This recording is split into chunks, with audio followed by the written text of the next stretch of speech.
பழைய சோறு சாப்பிடுறதுனால கிடைக்கக்கூடிய 5 முக்கிய நன்மைகள் உங்க உடலுக்கு என்ன அப்படின்றத தான் இந்த வீடியோல நீங்க பார்க்க போறீங்க. நம்ம உடலுக்கு இந்த ப்ரோபயோட்டிக்ஸ் அப்படின்றது ரொம்ப ரொம்ப முக்கியம். அந்த ப்ரோபயோட்டிக்ஸ் ரிச்சா இருக்கக்கூடிய ஒன் ஆஃப் த பொருள் இந்த பழைய சோறு அப்படின்னே சொல்லலாம். நிறைய ஊர்கள்லலாம் இந்த பழைய சோறை ரொம்ப விரும்பி சாப்பிடுறாங்க. பிகாஸ் அதுல அவ்வளவு பெனிஃபிட்ஸ் இருக்கு.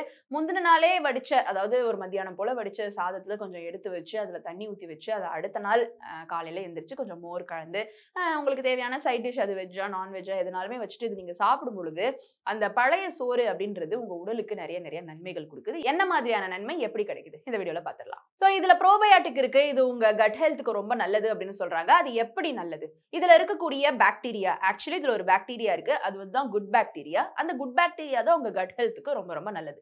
பாக்டீரியானாலே பேட் தானே அப்படின்னு நீங்க யோசிச்சீங்கன்னா, அஃப்கோர்ஸ் சில குட் பாக்டீரியாஸ் இருக்கும். அது வந்து உங்க கட்டுக்கு தேவையான சில சத்துக்களை கொடுக்குது. அதுல ஒண்ணுதான் இந்த பழைய சோறுல கிடைக்குது. சோ இதுல இருக்கக்கூடிய பாக்டீரியாஸ், வைட்டமின்ஸ், குறிப்பா B1, B12, B6 மாதிரியான உற்பத்தியை உங்க உடல்ல அதிகப்படுத்துது. குடலின் உட்புறம் கொழுக்கொழுப்பா மியூக்கஸ் அப்படின்ற ஒரு சவ்வு இருக்கு.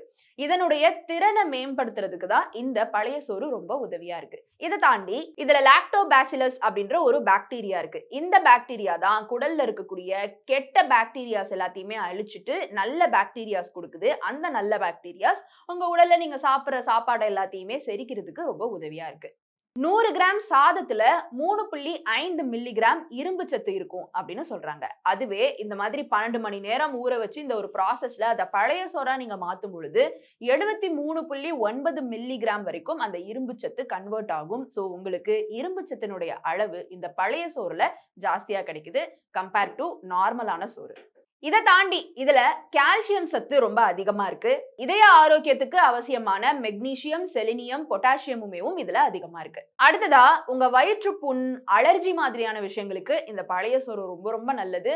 அதை தாண்டி நிறைய பேருக்கு உணவு உண்ட உடனேயே மலம் கழிக்க வேண்டிய ஒரு சூழ்நிலை வரும். எல்லா சாப்பாடும் சாப்பிட்ட உடனே வந்துட்டு ரெஸ்ட் ரூம் போக வேண்டிய சூழ்நிலை இருக்கே அப்படின்னு நீங்க யோசிச்சீங்கன்னா, உங்களுடைய இந்த கண்டிஷனுக்கு பழைய சோறு ஒரு பெஸ்ட் ரெமெடி அப்படின்னு சொல்றாங்க. சோ இந்த முக்கிய நன்மைகள் பழைய சோறுல கிடைக்குது. அண்ட் இந்த பழைய சோறை இந்த வெயில் காலத்துல நீங்க அதிகமா சாப்பிட்டுட்டு வாங்க. காலையில எந்திரிச்ச உடனே பிரேக்ஃபாஸ்டா நீங்க முந்தின நாள் நைட்டே ப்ராசஸ் பண்ணி வச்சிருக்கிற அந்த பழைய சோறை சாப்பிடலாம். தொட்டுக்கிறதுக்கு துவையல் ஆர் கருவாடு ஆர் எனி நான்வெஜ் கரீஸ், இந்த மாதிரி நீங்க உங்களுக்கு பிடித்தமான விஷயங்களை வச்சு இந்த மார்னிங் பிரேக்ஃபாஸ்ட்டுக்கு இதை நீங்க சாப்பிட்டதுக்கு அப்புறமா த்ரூ அவுட் த டே உங்களுக்கு நல்லா இருக்கும். அதுக்கப்புறம் கம்மியான ஒரு லஞ்சோ கம்மியான ஒரு டின்னர் கூட நீங்க எடுத்துக்கலாம். ஏன்னா உங்களுக்கு அந்த ப்ரோபயோட்டிக்ஸ்லயே அவ்வளோ சத்துக்கள் கிடைக்குது. காலையிலேயே ஒரு ஹெவியான ஒரு பிரேக்ஃபாஸ்ட் வேற நீங்க சாப்பிட்டீங்க. அதையும் தாண்டி இந்த வெயில் காலத்துக்கு இது உங்க உடலை வந்து ரொம்ப சில்லாவும் வச்சுக்கும். இந்த மாதிரி நிறைய முக்கிய நன்மைகள் இருக்கிற பட்சத்துல வீட்டுல உங்க அம்மா கிட்ட சொல்லி பழைய சோறு கேட்டு வாங்கி சாப்பிடுங்க. இந்த வீடியோ உங்களுக்கு